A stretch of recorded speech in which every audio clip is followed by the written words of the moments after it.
Welcome to Health Impressions, the show about authority, acquisition, and retention. I'm your co-host, Bryan Cush, co-founder of Tidal Health Group, a digital marketing agency specializing in healthcare. I'm accompanied by Jay Parkinson, Chief Medical Officer of Sana, a health plan that delivers high-quality healthcare while keeping costs down. Our show focuses on the cross-sections of marketing, patient experience, and product development. We explore strategies for providing high-quality care, enhancing patient experience, and retention through cutting-edge technologies. We'll be speaking with like-minded industry leaders who will be sharing their learnings and spilling some secrets too.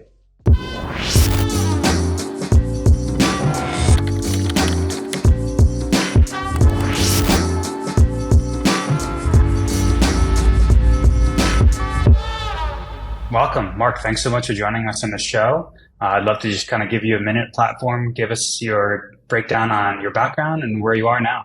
Sounds good. Bryan Jay, it's great to join you guys. I'm honored to be speaking to you both. So my name is Mark Needham. I'm the Chief Growth Officer for a company called Combinaut. We make a marketing and patient acquisition platform called Sparkle. I have been on the client side of things in healthcare for a very long time, about 22 years now. Worked for Northwestern Memorial in Chicago, Scripps Health here in San Diego. I've worked for a national hospice provider called Compassus.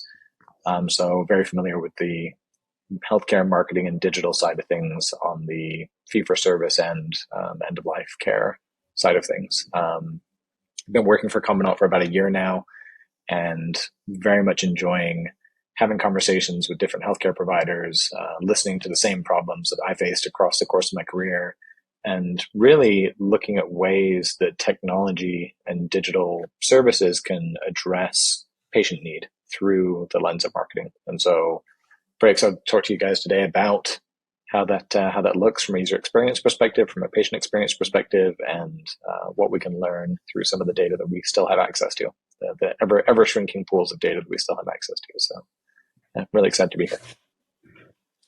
No, I'm really excited to be here, for you to be here as well. We'll definitely touch on that ever-shrinking pool comment, I think, later in the conversation. But selfishly, I'm really excited to speak with you. Even in our pre-conversation, you do have some really unique integrations that give you an extremely unique view on just kind of the digital user journey.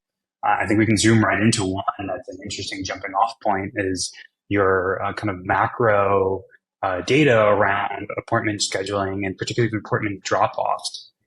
Yeah, absolutely. And so, like I said, the platform that we offer, and I think, I don't want to talk about the platform, but one of the things that we've done over the course of my career is, as a healthcare marketer, try to understand what's happening, right? Try to understand, we started out 20 years ago and it was kind of, okay, well, we're driving people to a website. And then the next step was, okay, well, what's happening to the people after they come to the website? We've got these forms being filled out. We've got people calling individual physician offices to make appointments. How do we know that we're being successful from a marketing perspective? And always, through the course of my career, I'm a pretty selfish guy. And so I've looked at it from a selfish marketing perspective. How do I know that the efforts I'm making as a healthcare marketer are effective? And so that was the lens I came to things through, was to seek to understand that more completely. And I think that was something that, a lot of us in the healthcare marketing world did. But through the course of that, and I think through the course of exploration of that idea, you have to expand your boundaries, right? You have to go beyond, you have to pull more data, and you have to connect to different systems, and you have to go deeper into the process. And that often means touching healthcare operations. It often means sometimes crossing that border into the clinical and operations side of healthcare to really understand what's happening to people after you've brought them in from a marketing perspective. So the platform, obviously, and my efforts on the platform over the years have grown from, hey, we're pushing people to the website. Hey, we're pushing people into a managed phone situation, into a call center that we're managing. Hey, we're pushing people into a CRM where we're nurturing them. Hey, we're actually pushing people into the EMR itself and learning things about that with the data we're getting back from the EMR. So you've got that full kind of continuum, that connection of that data all the way through, right? From that marketing first touch point all the way through to the patient experience. And so as a byproduct of this, what we've got is the ability to drill into any one of those areas, right? The ability to drill into your marketing campaigns, the ability to drill into the call center experience, the ability to drill into what we're talking about, the appointment scheduling piece of things, where we can say, okay, let's look specifically at individual pieces of this and say, where are people dropping off? And I'm going to share my screen really fast, and I'll describe this as we're going. Can you see this? Okay. Yep. Okay. So it's a Sankey chart, just for people listening, obviously, that can't see this. It's a Sankey chart showing the flow of people coming through the doctor finder experience, right? It's coming through and it's got the different breakpoints and the different drop-off points. And I think we'll be sharing a version of the screenshot along with the podcast, so people can see this themselves. But it shows basically people coming in to a doctor finder experience. And it shows how many of those people went through the doctor finder profile experience, how many come in through a search, how many come in through directly to a physician profile. And so we all know the different paths that people come through to get to these things. How many people of those go through and start the appointment checkout process? How many of those people log into the patient portal and sign out as complete the appointment booking process as a logged in user, and how many of those actually use the guest sign up? How many make it through the insurance checkpoint and make sure they kind of have the insurance information? How many of those people get through to the confirmation screen, and how many of those actually book appointments? And we can also go further than this, obviously, and say, okay, well, how many of those booked appointments got notifications? How many showed up? How many didn't? So you can, like I said, expand beyond this into marketing on the left and say, where do these people come from? And you can expand into it on the right from an operations perspective and say, how are we doing from a patient experience perspective? But to the central question of this is, what's happening with these drop-offs, right? We can see in this diagram that we've got here, you've got, 8,000 people that have started the process. And of those, you've got about 4,000 actual appointments. And so what's happening to those 4,000 people or so that drop off? And where do they drop off? And, what can you learn from where they're dropping off? And you can see a lot of these people are visiting visiting the doctor finder and just not scheduling, or they're getting into it and maybe answering a few questions, but not getting all the way through. And so this is where it gets interesting, I think, and where, from a user experience perspective and from a digital experience perspective, you have the opportunity to look at data like this, to look at data that your tools are giving you, no matter what tool it is, whether it's the website itself or landing pages or the doctor finder or portions of your EMR or patient portal that you're exposing to people, and looking into each one of these drop-off points. Start with the big ones, right? Start with the obvious ones. Why are the majority of users dropping off at any given point? And I think when you start to do that, you can perform experiments, you can tweak things, you can interview patients that are going through this process. You can maybe single out a group of people that have dropped off and actually interview them to find out what their concerns were. And that's a really great way to learn things about this. But also go through the process yourself. I mean, how many times have you used the tools? How many times have you kind of dog fooded the actual process that you're putting in front of people to make sure it is streamlined? No, I love, I mean, there's so many entry points into this graphic that maybe just start on a meta and kind of zoom out. I mean, there's got to be an assumed attrition, like some amount, right? But what is that? I mean, do you have a benchmark or even an understanding that you start at and look at and go, success rate 55% is great, but that seems like massive rooms for improvement. Yeah. Well, and I'm not going to talk about the specific client here, but just for context, this is a client that did switch. So this is a Sparkle-based tool that we're looking at from a usability perspective. And they did actually switch from Epic Open Scheduling, the kind of Epic EMR-based tool. And so one of the things we knew about the Epic EMR-based appointment scheduling tool here was that the usability was a shortcoming, and I think we can all say EMR tools are often, I don't want to say usability is an afterthought, but it is something that maybe it is safe to say it's an afterthought in some cases. And so they saw a very big lift. We had baselines from when they were using the open scheduling tool, and the baselines, just to be very clear, were much, much lower than this. And so there was a big improvement, right? So you can say, what are the baselines? If you put any tool in front of people, people are going to use it, and people will make the effort if they really want to get through it. But there's a subset of those people that will drop out if you put hurdles in front of them. And then the lower you can make those hurdles, it's proven that if you keep lowering those hurdles, more and more of that initial pool of people will get through that, to the point where I think you can reach, a very, very high percentage of people actually making it through the process. But you think about it in terms of practical things, you can see that one of the areas people are dropping off in, not this one, but another version of this chart that I've got is the insurance checkpoint, right? Where people are asked to validate the insurance information either that we have on file or asked to enter their insurance information.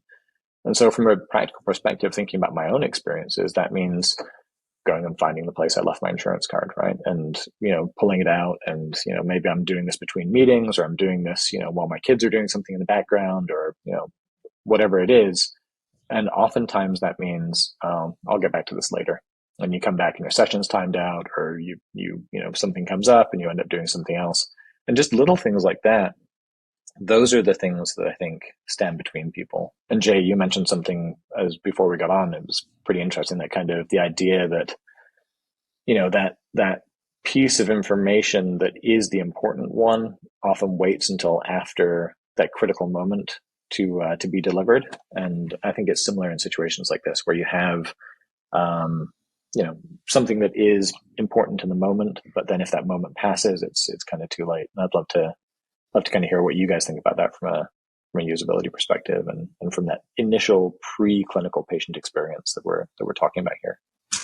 Yeah, I mean, one thing that comes to mind that I think is really interesting is the sort of rise of these sort of startups that tackle like one element of the patient experience. One of that is or one example of that is as companies that target eligibility. So, basically just plug in your, a few data points about yourself, and then it goes and pings the insurers to pull your insurance information. Is that something you guys have been exploring and working with, or is it pretty manual? A lot of it is manual, right? I mean, there are some eligibility checks that go on in the background with these processes. We obviously do integration with the EMR-based tools and some of their eligibility checking tools. But yeah, a lot of it is, and some of this is client nuance, right? Some of it's, different clients have specific nuance around eligibility, and different requirements that are set in the EMR that then kind of move that forward in that direction. But yeah, obviously, and I think that's a really great opportunity for people too, right? Like finding these tools, finding these drop-off points, and finding elements like that where you can give people a lift, or hold people's hand, or take something out of the process that is an encumbrance to getting it done. And so that's a really great example of one of those kind of opportunities. Another, and like I think I've talked to you guys about previously, but obviously is new to this conversation, is finding those points where someone might be far along this and might kind of decide to come back to this later. But that idea of an abandoned cart, and what do you do with an abandoned cart, right? And obviously in an e-commerce perspective, there's a lot of work that can be done with abandoned carts, right? A lot of it's kind of follow-up emails and discount codes sent after the fact. But in the healthcare experience, in the healthcare consumer experience, I think there's an opportunity to do more, right? This is people, and I think, going back to my own motivation for this, these are people, not 100% of the time. Obviously, primary care, people booking primary care appointments are a slightly different mixture than people looking at, specialty care. But oftentimes these are people in crisis, right? You've got people that are looking to make appointments that are in a time where there is a health concern, there is a health concern for a loved one, there's a health concern for a child. And so these are not straightforward online consumer experiences. These are people that really need your support and need your help. And so what can you do to make it easier? And so from an abandoned cart perspective, one of the things that we look at is, okay, if someone makes it through a certain piece of this process, if someone's made the investment in forming a relationship with your organization, if someone has the need for this type of appointment, what can you do to make it easier for them? And one of the things we do is sometimes let's have a subset of our call center, or a subset of our marketing interception call center do some outreach, right? We know that someone made it to this point in the process and dropped off. Let's trigger a outbound phone call to these people to make sure that they're okay, make sure that they were able to book the appointment some other way, make sure they're getting the help they need, and really help them through maybe those last 2 or 3 steps in the process. From a dollars and cents perspective for an organization, capturing that new patient obviously makes a lot of sense. But from a usability and a patient experience perspective, that extra hand-holding and that extra kind of white glove approach really makes a difference in how that person views your organization, how they're going to engage in their own care, and sometimes in the health and successful life of this person that you're able to touch, right? I mean, if you've got someone that is frustrated by the user experience or is confused by how to access care, then if you can stop them from putting that off, if you can help them to access the care they need, you could be saving a life. And I think that's something that is very easy to lose sight of when you're looking at aggregate numbers like this, right? Those people that drop off, there's a consequence to that drop off. And that consequence might be, I'm going to put my primary care appointment off another 6 months, but it might be, hey, I'm going to put off this dermatological skin cancer screening for another 6 months. And, by then it might have spread, or it might have, might be a different kind of outcome than you would have had if you'd made that appointment sooner. And so looking at these numbers is great from a marketing and, P&L perspective, but it's also, you have to remember there are human beings here that are dropping off. And you have to remember that those drop-offs aren't insignificant things. People are dropping off because of frustration, right? This is an important thing they're doing, and those people are leaving the process because we've put something in front of them that isn't good enough. And so that's a big responsibility, I think, that everyone involved in this process has to those patients. So, Mark, one of the interesting things that I've dealt with in the past is at my previous company, Sherpa, we used to refer folks to specialists. And, once you sort of refer out to the beast of healthcare, you're kind of out of control of the experience. And what I thought was interesting was a lot of negative reviews we got around those referrals was because patients didn't have time to schedule an appointment, and they kind of dropped off. And then the specialist office would call them and say, hey, let's schedule your appointment. And that was a big turnoff to them, which was, it's just such a wild thing. Healthcare is just such a weird, issue. And that's something you also have to consider is just well, I'm maybe not ready to make this appointment. That's kind of why I dropped off. And how do you sort of protect that patient's experience, knowing, what their wishes are and basically trying to find out when they're ready to actually psychologically make that appointment. Yeah. And that's a really good point. And that's something that I've not listened to enough of the outbound phone calls to have experienced that. But I know, as we were developing social media programs, as social media was kind of becoming a thing in healthcare, that was something we were really careful about, right? Was kind of, when do we enter that conversation? When is it appropriate for a healthcare organization to enter that conversation? And when is it appropriate to do that kind of outbound outreach around those experiences? And so I think that's a really, really interesting point. Yeah. And I could obviously see that. And I think, I don't know how you counter that beyond saying, okay, well, let's look at what those thresholds are.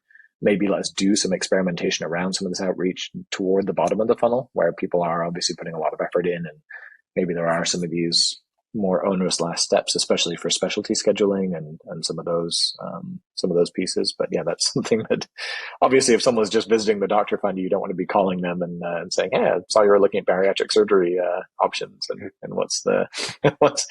how can we help you?" So yeah, that's a really good consideration. Yeah. Yeah, one of the concepts of this reinforces to me, we're always pushing this idea that your care starts well before your actual physical interaction with that patient. There's this 24/7 almost sales agent online that if you're providing a poor experience, there's a massive attrition or opportunity loss just from a brand loyalty perspective. And I can't even count the amount of times that the data fields that a client will push in to collect pre-physical coming into the office is just bloated. There's this concept of letting operations always lead the conversation. But then on the marketing side, there's a minimum side of just name and email that's not right either. How do you think about finding that sweet spot? And is it a moving target kind of based on almost the specialty type? Yeah, I mean, I think it has to be, right? Because like you said, I think the lower the threshold you can make, the more successful, any form you put online, the fewer fields you have, the more readily people are going to fill it out. And I think the less research people have to do, and the less kind of the less kind of side work people have to do to fill out that form, the easier it's going to be for them to complete it.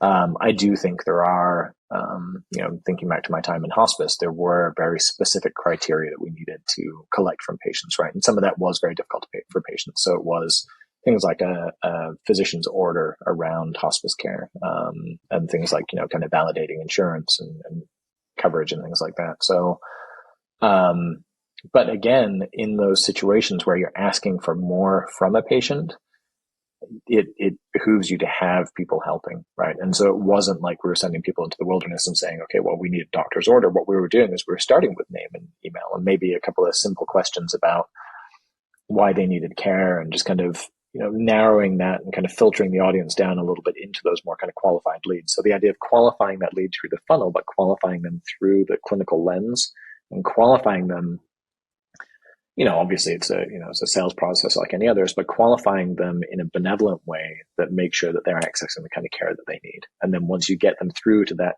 initial qualification step, then you have a care team that steps in to help them and say, okay, well, we're going to talk to your physician to get the physician's order for you. And we're going to come to your house and do that in-person assessment. And we're going to, there's people assigned to your case who are going to help you through this process. And I think that's lacking, honestly. I think that's lacking in a lot of care in America specifically. I mean, in a lot of other healthcare systems too, I'm sure. But in my experience in America, there is the idea that healthcare providers expect patients to know what kind of care they need and how to access it. And almost universally, that's not the case, right? Most people's experience with healthcare is their first experience with healthcare. And most people's experience with any specific specialty or subspecialty is their first experience in that field. And they are, like I said, often in crisis, often confused, often, not really knowing what they need. And so it really is up to us to help them through those processes. How do you think about that? And you're in a unique position. Is your technology often kind of leading in an advisory role? When do you flip the switch and change this digital experience to physical? And where in kind of that journey becomes the perfect handover? Yeah, absolutely. And it's not so much we're leading. And I think this has been true, not even from a technology perspective, but from a marketing perspective. I'm sure you guys are familiar with this too.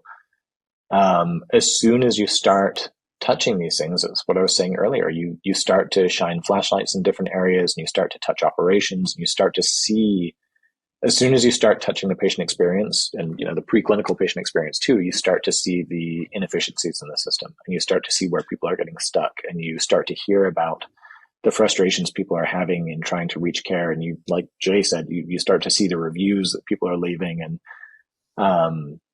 so I don't think it's leading so much as it is having the data to show where things are going wrong, and being able to raise your hand and saying, hey, this is a frustration for our patients. How can we solve this? And so in my career, one of the things that's been successful for me is looking at it from a cost per acquisition kind of perspective, right? It's okay, well, hey, CFO, we can make this organization a lot of money. We can grow market share. We can, grow referrals and grow referral volume, but we need your help to solve these operational problems, because here is this bottleneck, and here is this part of the patient onboarding process that is broken and is frustrating and is, causing kind of attrition from that patient onboarding process. And so using finances and acquisition data as a lever to kind of get into those conversations is a great way to do it. But yeah, obviously, I mean, you have to have support, and you have to have that footprint within an organization to be able to have conversations like that. And it doesn't begin and end with marketing, because you have, you can have and own the digital experience. You can have and own the kind of call center and kind of that part of the experience. But at some point, again, Jay, like you said, at some point you're passing people off into the wild, right? You're taking these people that you've spent money and effort and care in bringing into the organization, these people that you recognize that have need. They have clinical need, they have emotional need. You've found them, you've identified them, you've qualified them, you've given them the best possible experience up to that point. But at some point you're pushing them into the meat grinder that is, the kind of heartless bureaucratic aspects of healthcare that we're all so familiar with. And so, yeah, I think anything you can do to highlight those things, and and kind of reframe them in the language that the organization understands is really important to be able to do. And so, yeah, I mean, we, obviously over the years, like I said, you develop that scar tissue and you develop those calluses, and those calluses come in the form of, hey, here's a report that focuses on ROI, and here's a report that focuses on drop-offs and things like that you can really help an organization to understand the cost of. And you might understand it on a personal level as the human cost of it. And like I said, what that drop-off represents from a human cost and from a health cost and from a community health cost. But it's important for the organization to understand it as here's what the financial cost of the organization is, and how can you help me fix this? Have you seen, or can you talk in like really literal terms, any macro trends or even areas of priority that are causing those bottlenecks and the drop-offs? I mean, the arc of history is long, but I think a lot of people, and Jay, you and I talked about this a little bit before, would say that EMRs, right? I mean, the putting the EMR between the patient and the physician, and putting the EMR between the patient and their care, a lot of efficiencies, a lot of really tremendous things have come out of that. A lot of real lives have been saved, but there is a lot of additional overhead on the physician side of things that then I think reduces time for care, and a lot of additional overhead on the kind of patient side of things too. So I think there is I think the net is a benefit there in that, your continuity of record and easy access to records and things like that. But there is a cost from and I'm not even sure that's true. As I'm saying this out loud, I'm not even sure that's true, because you do then have that consistency in care too, right? And the consistency experience that an EMR brings you, and you do have some of those pieces too. So, but trends, yeah, I mean, I think there's a trend towards consumerism in healthcare. So there's a lot of things that are moving in the right direction, right? Like I said, more and more people have access to this data. More and more people are putting appointment scheduling online, which is a great tool for consumers. There is a growing awareness that consumers have the expectation that they're going to have a good experience. And I think you can do that. You look at organizations putting kind of VP level patient experience roles in place, and paying attention to this, and having the Ritz-Carlton come in and consult, and kind of thinking in more of the hotel mindset and thinking more in that kind of way about the patient experience. But that has to match up at the clinical level. And I think it's a balance for organizations, especially the past couple of years as hospitals' bottom lines have suffered so much through COVID and suffered so much through kind of reimbursement things. But the balance has to be that user experience needs to be consistent from that first touch all the way through the actual clinical setting. And I think that's a challenge for a lot of organizations. Yeah, I mean, so it sounds like there's this double-digit almost jump immediately. I don't know what the baseline number was, but you clearly had a metric below that 55% success rate that seems like it jumped dramatically just in inverting the process.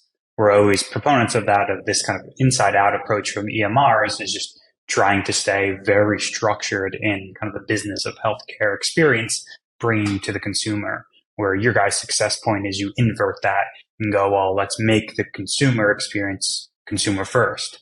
So you have this, sounds like there's this huge bump initially in just kind of changing the concept of who's bringing the appointment experience to the forefront.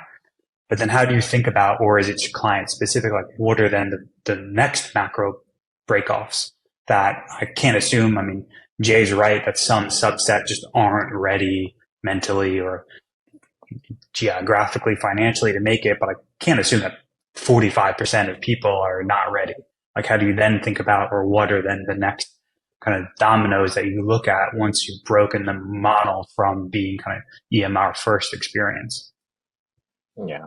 And just go back to that EMR first model. And I think this is true in a lot of areas in healthcare, and especially healthcare technology. A lot of things are put in place by checklist, right? They say, okay, well, we want appointment scheduling. Our EMR offers appointment scheduling, so we're just going to check this box, turn it on, and it works, and it gets us 90% of the way there. But the difference is that 10%.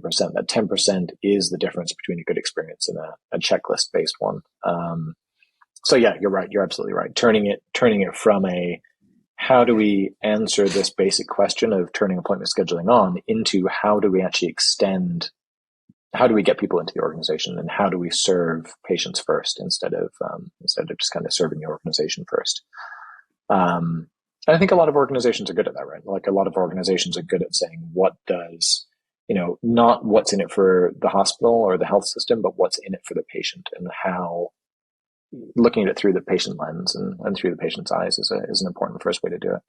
But yeah, that next step, and what we've done is you build evangelism, you build support inside of an organization by getting those early wins, right? Like we're able to say, when we've come into an organization and we've offered that, and it was in the example I was talking about, we had a 240% increase in appointments booked online, just switching away from the EMR based tools to the more user friendly based tools, right? And that's a big deal. And it wasn't like, oh, we're doing a bunch of additional promotion. It was, we're giving you more user friendly tools, and you're growing market share and growing referrals and growing patient volume and growing real incremental revenue for the organization through the use of these. And I think if you can say that, if you can say, hey guys, look, we changed user experience and grew revenue as a result of that, look at the return here, you can use that as a lever to say, okay, well, now we know, now we've got this chart. Now we can say, this is the data. Here's another friction point, right? Here's a friction point for people in this process. If we address this, we can solve this for some people. We can get more people through. We can, get more money for the organization. So let's put some resources behind this. Let's put some, it doesn't have to be dollars and, it doesn't have to be money behind this, but let's get a team, a clinical operations team or a patient onboarding team involved in this process to see how we can reduce this friction through the process. How can we maybe remove a couple of questions from this form and have people do more of a white glove thing further down the process? How can we just smooth the user experience of the appointment booking piece specifically to help people through it and get more people through that funnel and into the organization where they need to be. So early wins as levers later on, I think. It's really interesting because a lot of people think of healthcare being like some special little snowflake, and to me, it's kind of not, we have a lot of the same problems as other industries. And you mentioned, Ritz-Carlton and hotel booking and things like that as something, to pay attention to. Whenever I make an appointment with a hairstylist or a dentist or something like that, it seems years ahead of healthcare. And what's sort of like the gold standard out there that you really pay attention to and you really are inspired by for, booking something else in another industry? Yeah, I mean, I'm probably the wrong person to ask this because I'm not the person designing the user interfaces, but from a personal experience, and honestly, you say hairstylist, but my hairstylist for years didn't have online appointment booking. And every time I went to see her, I was like, why can't I book an appointment with you online? Why do I have to kind of talk to you in person or send you a text? And what she said to me was exactly the same as what I've heard in hospital C-suites as I've been talking about online appointment booking. It's like, well, there's variability in appointment length, and there's special consideration about what appointments I'm able to do when, and if I'm booking a color here, I need to book a half-hour haircut afterwards. And so that same kind of nuance and complexity of appointment scheduling, I think, scares people away from it, right? And that's what you hear in hospitals. It's like, like you said, we're special snowflakes, and we couldn't possibly get our physicians on board with this, and this specialty has all these prerequisites and needs a referral in, and so all these problems that seem very daunting that frighten organizations away from this in the first place, I think, become gospel and become kind of the mythology, the internal mythology of an organization that stops them from tackling some of these things originally. But honestly, I mean, I think you look at some of the experience online, it's not necessarily appointment scheduling, but online shopping, right? You look at online shopping and you look at these things have been refined to a point when I'm online and I buy something with Apple Pay and I can just kind of, fingerprint and it knows my address, and, the Amazon checkout process, it's all seamless because there are billions of dollars in the background at stake if you get it right. If you shave something out of the friction areas of that, it means more sales, which means more revenue. And so it's the same in healthcare. And I think we need to be more diligent about that as an industry, and specifically as healthcare marketers. This is something that resides in our something that we have the power to do is to refocus things and say, hey, if we get this right, if we get the user experience right, we're going to get more patients. We're going to help more people. We're going to support more people's health, and we're going to grow revenue for the organization. And that's the lens that is unique to healthcare marketing that can make a real positive difference in people's lives. And I think that's, and it's that interesting balance, right? It's an interesting balance between we're serving the community, we're helping people's health, and we're growing revenue for this organization that, right now probably needs it more than ever. And then there's a third piece of it, right? I think as healthcare marketers, and I'm sure there are people listening that will nod their heads to this, healthcare marketers, we're the first people that get our budgets cut, right? In hard times, we're the first people that have layoffs. We're the first people that say, oh, well, that marketing cost center, you need to cut some money from there. And so I think, again, selfishly, it behooves us to really understand what we're bringing into an organization. It really behooves us to have a fine attribution model and a finely kind of honed idea of what the return that we're bringing to our organization is. And one of my goals in any organization I've been in is, we're not a cost center. We're a revenue generating piece of the organization. And here are the statistics and here are the metrics that I can use to prove that. And I think, I think that's getting, like we talked about before, it's getting more and more difficult as some of those data tools that we've had access to in the past are getting stripped away a little bit. It's getting more difficult to kind of optimize some of the tactics as some of those data things get stripped away a little bit, but that data still exists, and that perspective becomes more and more important to healthcare marketers as the world shifts in this direction. So. Yeah, it's super interesting to think about that stuff because, to me, when your schedule's full as a doctor, like I don't need it to be fuller, right? And so there's this really interesting sort of argument you're making in the sense that, like, well, hey, sometimes this is about bringing in revenue, but sometimes it's equally important to just have a better patient experience. And so the better patient experience is not an easy sell in healthcare. But it's how do you guys sort of think about that as the sales tactic going into organizations? Patient experience versus revenue, or how do you think about that? Yeah, I mean, I'm not, like I said, I've been on the client side. And so I think a lot of people would tell you I'm not a great sales guy. And so it's, I think, my approach not on the vendor side of things where I am now, but my approach inside organizations has always been know who you're talking to, right? If I'm talking to my COO or I'm talking to my CFO, it's about revenue and it's about bottom line for the organization.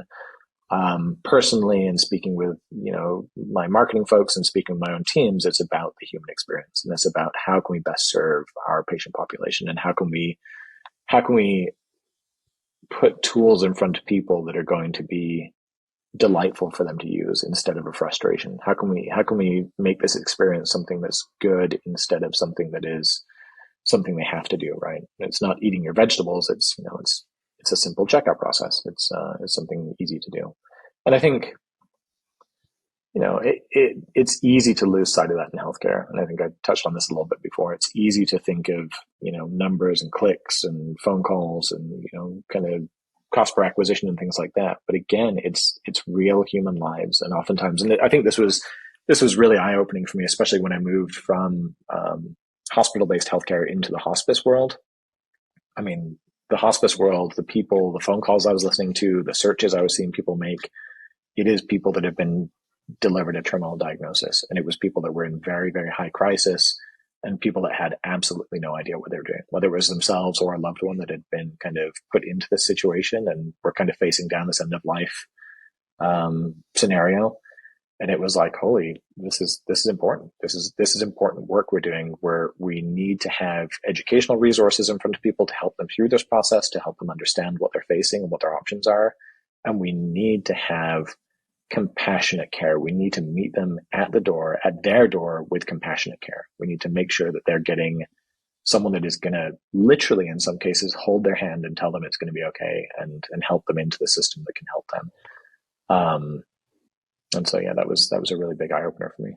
Tell me if I'm right in the theme I'm hearing, but I think there's this kind of wishful outsider's view, especially in the tech community approaching healthcare, that technology, automation, chat is going to solve all of healthcare's problems. But everything I hear from you really is it may augment, but it's still a human product that's being delivered. Yeah. Yeah, absolutely. And I think it goes back to that 90% thing, right? Like you can have tools out there that will address 90% of the people that are coming through the process, right? I know my insurance information. I'm just booking a primary care appointment. I don't want to bother with the phone. I know where I'm going. I know what I'm doing. This is simple stuff, right? And you can use EMR-based tools, and you can use chat bots that are, maybe not quite all the way there yet. And you can use just the basic kind of out of the box stuff to address those things. But for that other 10%, the people that don't know what they're doing, the people that really have need, those are the people you need to pay attention to. Because if you can make things easy for them, one, you're helping a very, good audience. You're helping an audience that really requires your help. But two, if you can make things as easy as possible for the people that don't know what they're doing and don't know where they need to be, then you're making it that much better for everyone else too, right? Like it doesn't hurt to have a good experience. It doesn't hurt to have breakpoints, and it doesn't hurt to have kind of little, little spurs off the process to make sure that you're catching people that might not know any specific piece of information, or, those kind of break the glass to have someone step in and help you kind of pieces of the process. And so, yeah, having a well thought out process and having something that really focuses on patient experience is, it's good. It's a good thing to do. Yeah. To flip the script a little bit, you referenced it right when you introduced yourself, and you kind of dripped it proud is this kind of dwindling access to data, particularly like web analytics.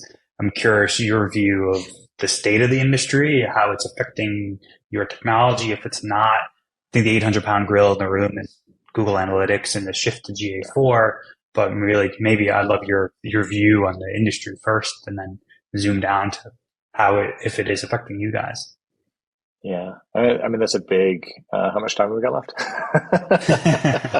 I mean that's a big subject of conversation, right? Because it's a good thing, right? It's a good thing that we're being made to pay more attention to what's being done with our patients' data. I mean, we do.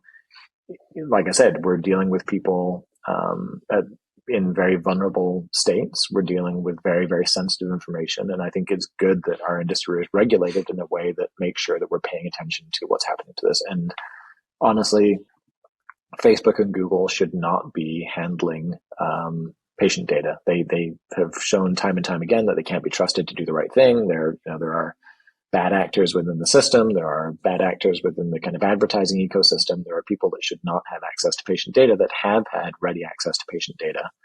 I remember when I was on the client side of things, we spoke to an organization who I won't name, but they do kind of data aggregation around, around patient data. And so they were able to say, okay, well, look, we put this cookie on your website and you can get all this data that we combine with all this other data and all the kind of credit card data and tell you exactly who's on your page and connect that to the conditions they're looking at. And I was like, this is creepy as hell and really inappropriate. And so there are things that we should not be doing. And I think regulation and without kind of forcing people's hand in this regard, it's easy, right? You put the tag manager on, you put the Facebook tracking pixel on, and you put Google Analytics on your website, and hey, look at these amazing reports I'm able to get out, and look at all this kind of.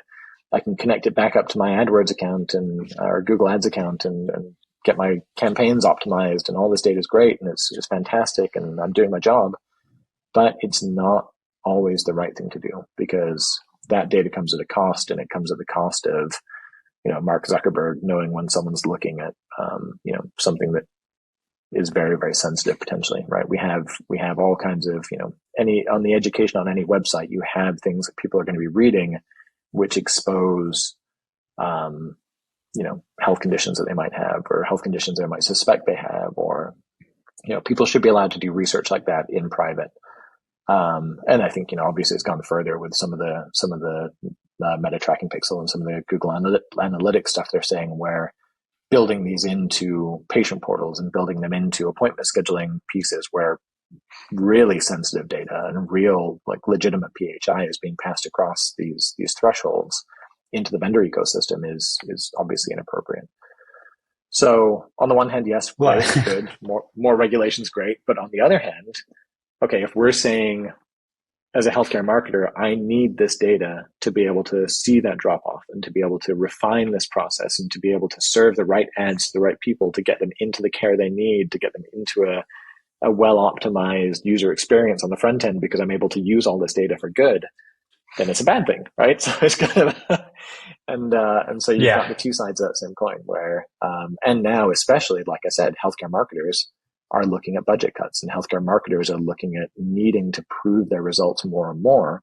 And so as that's happening, as the rise in need for this data comes, you're getting diminishing access to this data and you're getting kind of less access to this and less ability to prove your results. And so it's a perilous situation right now. I think it's a really tricky situation where these easy tools that we've had access to for so long, that we've taken for granted so much, are now evaporating around us. And I think a lot of people are going to end up having it turned off overnight, right? Their compliance department, their security department is going to come to them and say, hey, we noticed you're still using Google Analytics on the website. We've seen all these lawsuits. HHS has come out and said that this is not HIPAA compliant and we're pulling it off. And so a lot of people are just going to be left in the dark. And that means, okay, well, how do I know my campaigns are converting? And okay, I'm spending $100,000 a month on these campaigns and I can't justify doing that anymore if I don't have access to the results to do that. And so, the consequences for marketers are significant. The consequences for patients are significant in that you're not able to target effectively anymore and you're not able to kind of drive people into the experiences you want to be able to drive people into. But yeah, it's something that really needs to be figured out very quickly, I think. And what was I listening to the other day? Oh, it was around the Silicon Valley bank collapse, but it was a quote from an economist that said, things take an exceptionally long time to happen, but then when they happen, they happen exceptionally quickly. And I think it's going to be a similar situation here where this has been growing. I mean, 10 years ago, we were having a conversation about the Facebook tracking pixel. Like 10 years ago, we were saying, hey, this is passing data that it shouldn't be passing. And then overnight, it was a couple of lawsuits and all of a sudden it's gone, right? And there were news stories and it happened very, very quickly. And I think we're going to see a similar thing with other marketing data access points that we have. Oh. So I appreciate you even attempting to answer, and it sounds like you walked us into what could be a clearly follow-up conversation. I guess just to answer, I guess the assumption then is the data you showed us and really the data around that user experience is all non-contingent on Google Analytics or Web Analytics. Yeah. And that's something, like I said, we had this conversation 10 years ago. And I think as an organization, the organization I work for now that makes Sparkle, we have internal analytics, right? We allow third-party cookies and first-party cookies, but we do URL-based attribution. We do kind of first-party session-based attribution, and we're able to track people all the way through without having to rely on third-party sources. And so it's data that we keep internal. It's in a fully HIPAA compliant environment. We are very buttoned up around data security because we knew this was coming, right? We all knew this was coming. And so, we're able to do the rich reporting and look at the things that matter from an optimization and conversion standpoint without having to rely on Google Analytics. And actually we've got integrations with third-party tools like Google Analytics, where we're actually able to pass anonymized conversion data back upstream. So we're still able to offer our clients, not to be the sales guy, but we're still able to offer our clients the ability to pass that conversion data back upstream attached to click IDs and things and allow them to optimize their campaigns without exposing them to or their patients to that kind of data risk. And I think, you said GA4. I think GA4 addresses a lot of this. GA4 comes a lot closer to the security model and practices that we know are right, but that's going to come at a cost too, right? To have GA4, configured around these use cases, you do lose access to some of the data that we really thrive on and find so delicious in healthcare marketing. So it's going to be hard times, I think, for a lot of folks, and a lot of tools are kind of rising up now in the ecosystem to address that. But it is something that is going to be an adjustment. Well, we appreciate your time and perspective, and it's nice to see a healthcare technologist that's clearly consumer and patient first in their approach. So, Well, I appreciate the opportunity to kind of talk at you guys for, for a while. Yeah. I thought that was a good place to end. It's interesting, this next new era of healthcare marketing and what it's going to look like, and how to optimize whenever there's just so many limitations. So I'm just can't wait to see how this evolves. Yeah, but it's crazy because you have the two different worlds, right? You've got this incredibly data-rich world, and then you've got really tight limitations around some other pools of data. And so it's I think we're going to have kind of an era of the haves and have-nots, right? You're going to have people doing healthcare marketing the old way and getting limited access to their tools. And you're going to have people using some next generation tools that are going to be able to do things very, very well. And so it's going to be an interesting kind of period of change that we go through here. All right. Well, I appreciate the opportunity to come on and talk to you guys. It's been a lot of fun. Yeah, same as well. It's been great to have you. Thank you for listening to today's episode of Health Impressions: Authority, Acquisition, Retention. We hope you found the conversation insightful and thought-provoking. If you enjoyed the show, be sure to subscribe on your favorite podcast platform so you never miss an episode. And if you have a moment, please leave us a review. Your feedback will only help us improve the show. If you have any thoughts or questions about today's episode, we'd love to hear from you. You can connect with us on social media, or you can send us an email at media@tidalhealthgroup.com. TIDAL healthgroup.com. Until next time, keep exploring, keep learning, and keep pushing the boundaries of your knowledge. Thank you for tuning in, and we'll see you again soon.